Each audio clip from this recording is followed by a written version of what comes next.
waxay ka dhacday sheegi maayo meeshay ka dhacday laakiin wiil yar oo caadi la yidhaahdo ayaa waxa uu ku noolaa nolol aad u qaraar buu ku noolaa xumaan badan buu ku noolaa khamradu cabbi jiray hablaha ayuu ka tuman jiray fasaad badan buu ku noolaa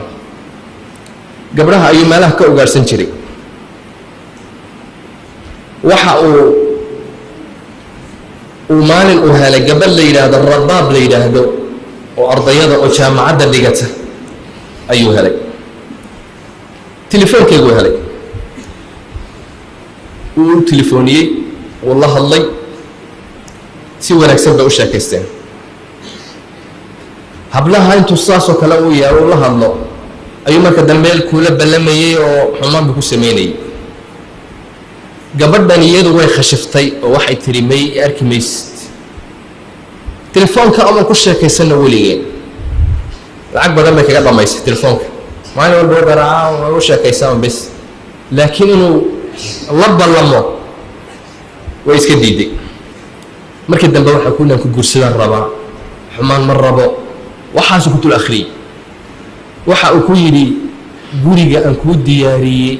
iyo xamaanta aan iibiyey kaale soo arag haddaad beenta moodays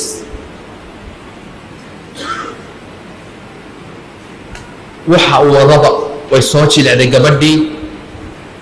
guriga ayaan ku tusi wuu u dhaartay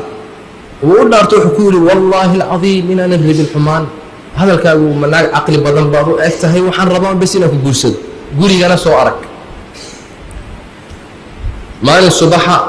gabadha kulliyadda dhigata jaamacadda dhigata aabbaheed baa subaxdii sii qaada duhurkiina isagaa soo doona saasay ku noosh aabbaheed baa sii qaada mar walba aabbaheed waa oday aada u daran oo adagya rabaab subaxdii markuu odaygii meeshii u dhigay ayay kula balantay inanka waxay tiri meesha igu kaalay kulliyadda horteeda meeshii buu ugu yimid uu kaxeeyey meeshii buu la tegey guri buu tutusay ay karaseen isaga iyo asxaabtiisa qaar bay saxaabiyiin gurigii buu tusay waa kan weli gurigu adigaa iskale adaan kuu guursanaya xumaan ma rabo waa kan nadiifta ah waa kan sidana waxaan oo dhan hadaad tiraahda axmaanta liga bedelan kaa bedel xag buu ka waday gabadhii wuxuu wadaba uu ka tuntay bes waxa uu ku yidhi sharaab baan inoo soo qabana waan soo noqon sii yara joog aqalku dusha kaga sii qufulay baabuurkiisuu kaxaystay suxun buu u waday waxay iga habsaan bay tiri aabbahe baa soo doonayay oo waktiguu imanayay ayaa soo dhoway xoog buu u waday mukhaalafuu sameeyey waa la qabtay taraafiigii baa qabtay way kaxeeyeen baabuurkaa lagu riday waa la xidhay muftaax isaga haysta gabadhiina meeshay ku jirtaa mid saaxiibkii oo muftaax haysta isaguna hablaha soo ugaarsada oo meesha keena ayuu u telefooniyey wuxuu ku yidhi war hee gabadh baan ka tuntoo caynkaasoo gurigii baan ku xidhay oo anigana waa la xidhay yadana aabbaheed baa u imanayo kulliyadii bay tegaysaa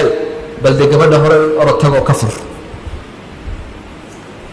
waa isu soo daayay kiina albaabkuu yaro gargaraacay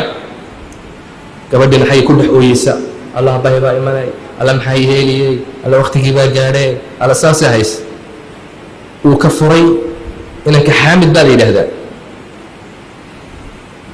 markuu ka furay muxuu arkayba